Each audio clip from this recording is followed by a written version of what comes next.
di beberapa ayat orang kafir ya diceritakan Allah bahwa mereka mendustakan para rasul. Makanya tadi mereka tidak mendustakannya dalam konteks apa? Paham ya?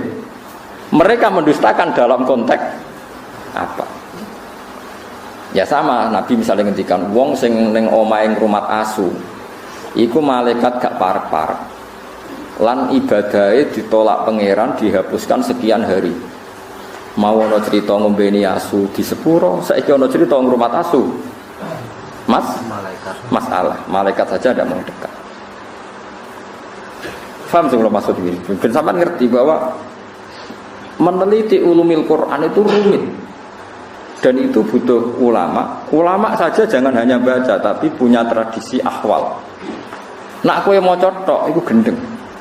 Kaya wong maca tafsir Sawi, bariku maca tafsir Jalalain terus diperbandingkan tafsir Ibnu Katsir. Kalau dia tidak punya ahwalil ulama, malah jadi setan. Keman ta'alama bila sayyidin fa sayhuhu nabo setan. Makanya ada cerita unik. Jadi ulama di sini ya rada unik, ya rada beling tapi belingnya ulama. Ono ulama jenenge Ahmas, wis gak priyayi, senang masjid, labine dicoplok. Bareng labine dicoplok niku guntingi bulu ketek lho. Napa cara mriki kelek niku? Pokoke bulu ketek, ya diguntingi. Temenan ning jero masjid, gak kelambenan. Sing pas iku ono mubalek pidato. Zaman itu Ahmas itu terkenal lah populer. Terkenal. Oleh pidato ini haddatsana ini termasuk haddatsana al-Ahmas ini terus cerita fadilah sholat macam-macam. Terus dari ini Ahmas, kamu jangan mendengar mubalik itu, dia itu bohong. Terus setelah itu mubalik itu nggak tahu kalau itu Ahmas. Ala tastahiyya syekh, kamu apakah nggak malu di depan orang banyak di masjid? Napa guntingi bulu ketek di depan umum? Boyo desain barang. 5 ada. Kenapa saya harus malu? Anak disunnatin wa anta fikih. Termasuk sunnah, termasuk fitrah adalah guntingi bulu ketek. Anak disunnatin. Kowe bodoni. Kok bisa saya ini mubalek, saya ini pidato. Anal Amas. Kowe muni haddatsan al Amas, anal Amas sing jenenge Amas yo aku iku. Kowe muni murid aku ora kenal kowe.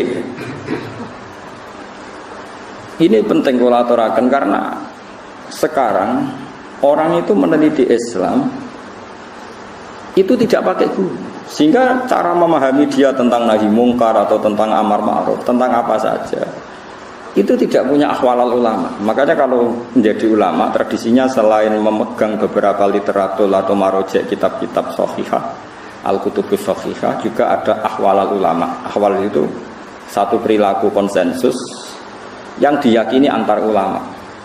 Ya, saya ulang lagi, yang diyakini antar apa? Diyakini antar ulama. Ini penting kalau aturaken. Karena ulama itu punya guyonan banyak yang kita tidak pernah tahu. Misalnya begini. Ana wong senengane ngrasani wong. Nah, kowe santri amatir terus ngrasani wong itu dosa ngene. Tapi ulama itu punya pikiran begini. Ana wong misalnya jadi lonte atau maling, terus dadi rasane wong sak desa. Gara-gara kesalahannya sering dirasani, dia jatuh, enggak dihormati di masyarakat situ. Nah, ulama udah takoki, ngrasani hukumnya piye, Mbah? Ya dosa. Lah jenengan nonton yang ngrasani kok gak mbok loroi. Ciri utama maksiat itu adalah dia jatuh. Lahum fid dunya khizyun. Pasti karena dia lonte atau dia maling atau copet. Pasti Allah mentakdir. Ciri khas maksiat itu diantara hukumannya adalah jatuh di dunia dan jatuh di akhirat. Dan awal kejatuhan adalah jadi gunjingan atau dirasani wong akeh.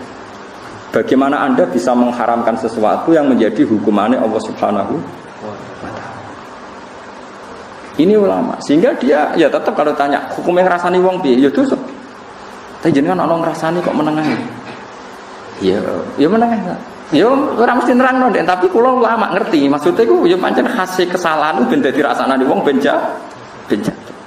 Lho umpama saiki ana lonte utawa ana maling, ana koruptor, gak ana sing beritakno, gak ana sing ngrasani, terus ora salah piye? Paham sih kalau maksud?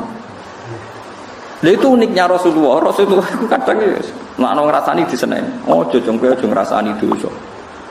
Tapi kadang Nabi yo ngrasani. Ana wong bulet ngono, senengane apik tapi wonge bulet jare Nabi bisa akhul asyirah, wong kok eleke.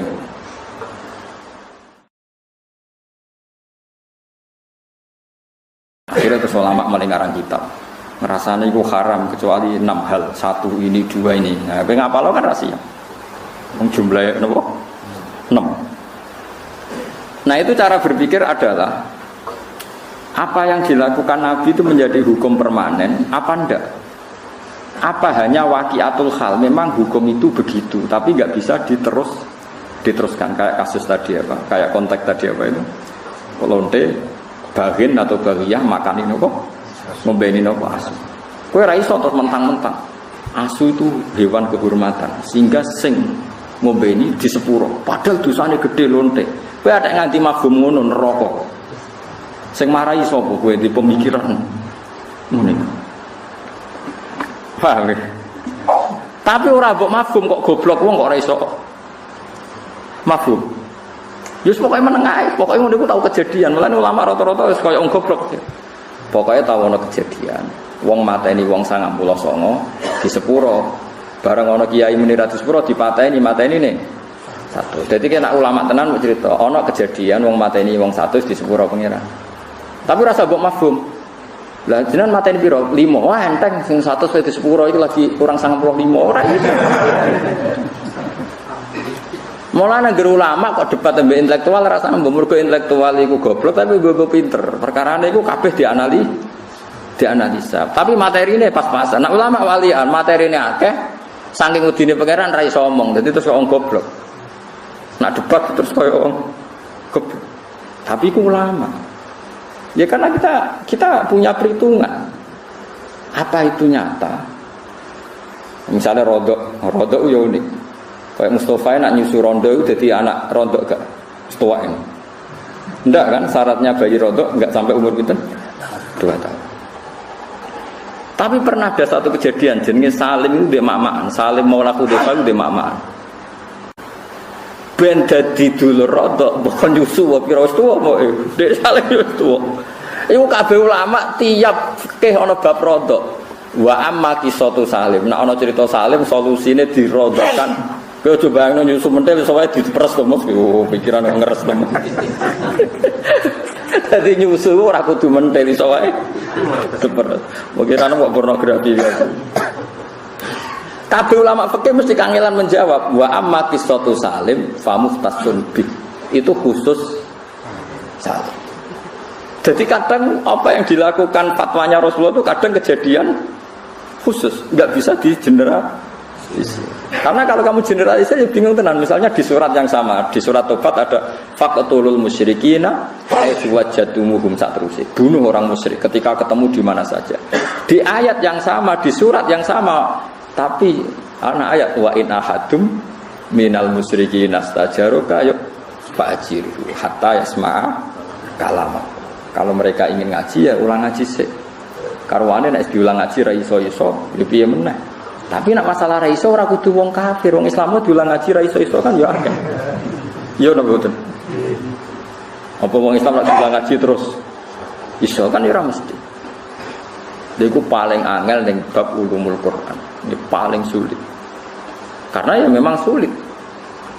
Dan enggak perlu dipecahkan. Saya ulang lagi itu enggak perlu dipecahkan. Ya sudah, kita tidak tahu ila yaumil qiyamah, enggak apa-apa. Daripada kayak keputusan biru, satu orang sanggih keputusan.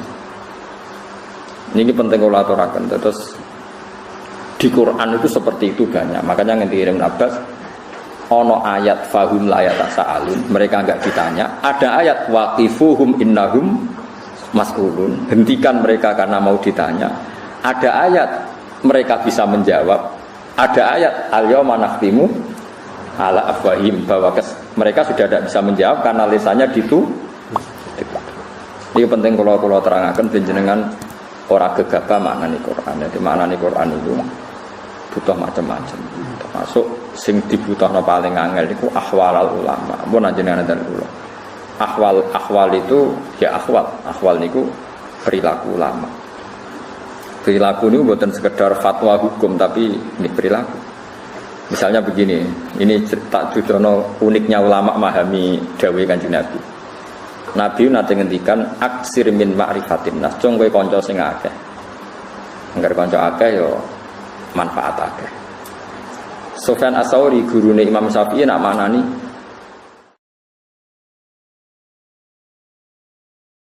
maknane aksir min ma'rifatin nas maknane aklil. Kowe iku nak kancanan sithik wae aja akeh-akeh.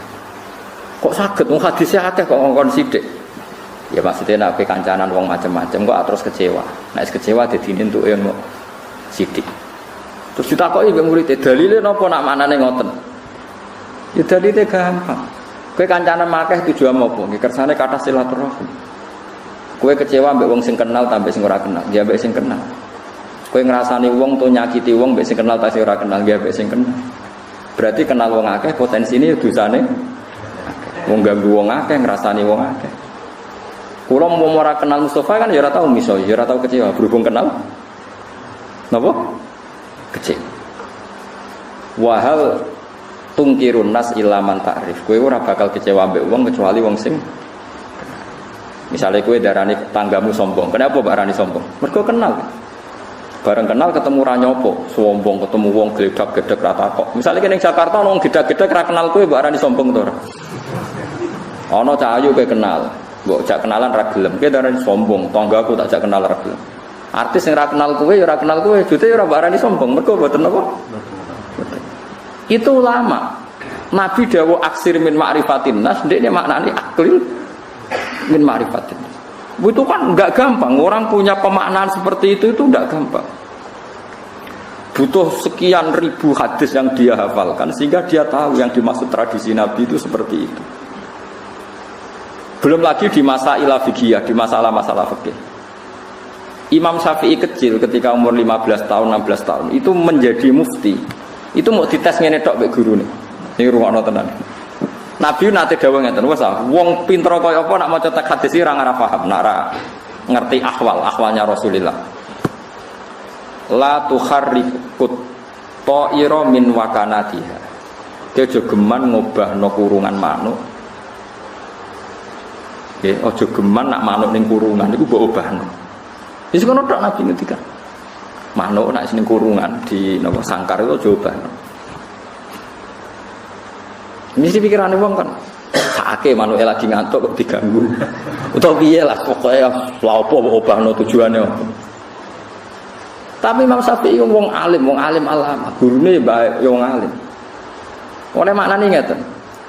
Karena fil jahiliyah, di zaman jahiliyah niku wonten tradisi. Kalau mau pergi itu tes-tesane iku manuk. Manuk dakok kurungan terus digusah. Dibuka posisi kurungan tapi lawangnya dibuka. Nak digusah miberangan berarti lunga iki mubarak. Lunga ini berkah. Bahasa Arabe manuk ta'ir.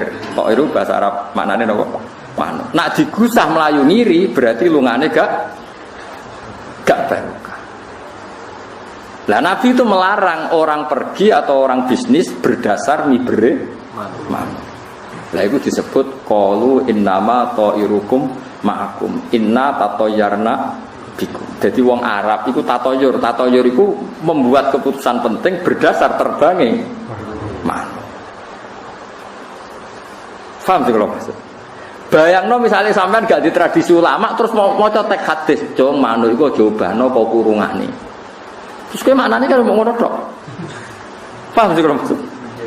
Tapi Imam Syafi'i iso maknane iku adalah wong Arab memutuskan sesuatu penting berdasar mibere manuk. Mulane ning Quran disebut innama ta'irukum ma'akum inna tatoyarna bikum wa kullu insanin alzamnahu ta'irahu fi 'unuqi. Kabeh karo ta'ir. Bareng Imam Syafi'i iso nerangno ngono terus gurune nangis.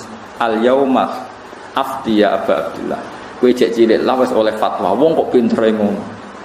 Kowe iso bulet to, mana iso bulet. Kowe iso bayangno wong pinter kan. Lah iki mboten wong maca terjemah Quran sing ngaku ahli Quran, maca terjemah hadis dari ahli napa? Waduh gobloke ra karo. Kula sering ditantang debat iki mboten purun, kowe ora level e terus